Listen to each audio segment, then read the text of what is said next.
Welcome to today's class on apostrophes. Nouns not ending in S. Singular nouns not ending in an S first, like Dave or the banker. We just put an apostrophe S for Dave's pen, the banker's wife, whoever it is. So the apostrophe shows possession. Now it also shows contraction. Will not becomes won't, W-O-N apostrophe T, and has not becomes hasn't. The O in the not disappears and we use an apostrophe to show that the O is missing. But I'm not going to talk about contraction today, just possession. Dave's pen, apostrophe S, the banker's wife, apostrophe S. If the word is already a plural, but it doesn't end in an S, women, for example, men, teeth, feet, it's an irregular plural, then we have apostrophe S, the same as the singular. So women's rights, the children's toys. Okay, and we just have the apostrophe S, exactly the same as the singular, nothing too difficult so far. Ending in S. Now, some singular nouns end in an S. Mathematics, for example, economics, a lot of school subjects, politics, and logistics and catharsis. Well, it sounds quite strange to say logistics cost, catharsis effects. We would normally either change the word into an adjective, logistical cost, cathartic effects, or we would invert it and use of and a determiner. So the cost of logistics, the effects of catharsis, that sounds much better than catharsis effects, logistics cost. So that's usually what we do when it's singular and it ends in an S. If it's plural and ends in an S, we just have the S and then the apostrophe. So my neighbour's house. Okay, my neighbour's house. S and then the apostrophe. His parents' wedding. S and then the apostrophe. So anytime you see this here, my neighbour's house, you know there must be two neighbours at least in that house. There can't be one neighbour, because if there was one neighbour, it would be my neighbour's house like this, neighbour and then apostrophe S. That means there's one neighbour, but this one means there's two neighbours. Okay? And his parents' wedding, clearly we're talking about both of them. Okay, so I think that's all pretty clear. Let's go on to possessive pronouns. They do not have an apostrophe.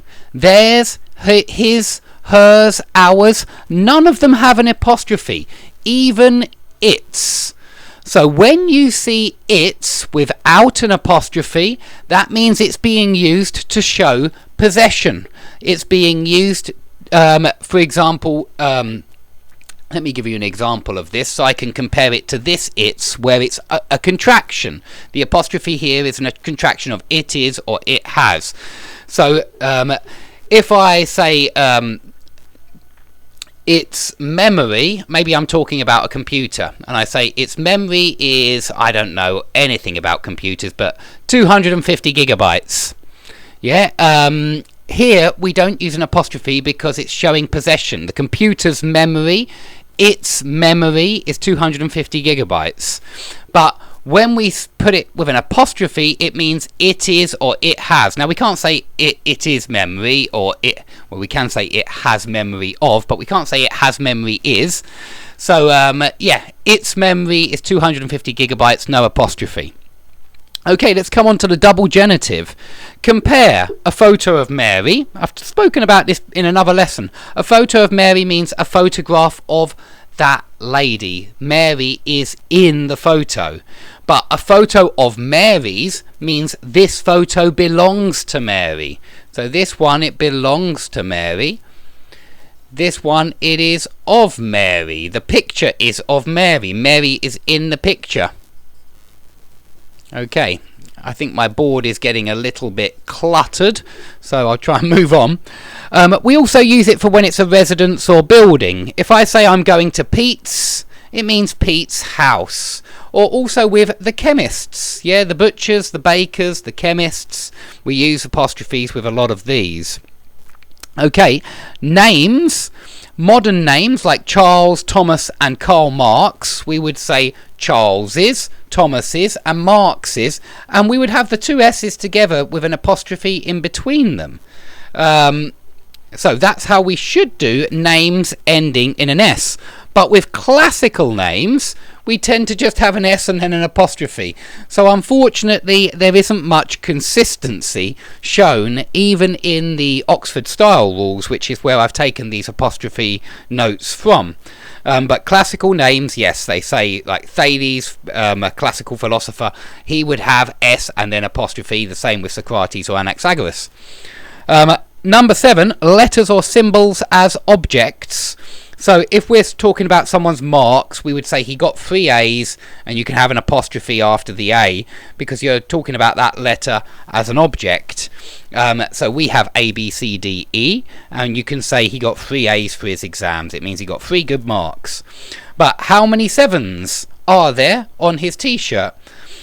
So here, 7s, we would definitely have a 7 apostrophe S because it's a number being used as a symbol, but it's a symbol being used as an object. Okay, lastly, I want you to look at quantifier and noun. When we have quantifier and noun, for example, that is 10 minutes drive away from here. He will see us in 4 weeks' time.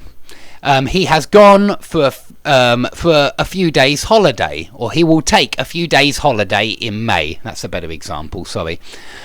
So in all of these situations, we've got a noun at the end. Drive, time and holiday are nouns, but the 10 minutes, the 4 weeks, a few days is describing that noun. And so with here, it's a drive of 10 minutes, and so we need an apostrophe.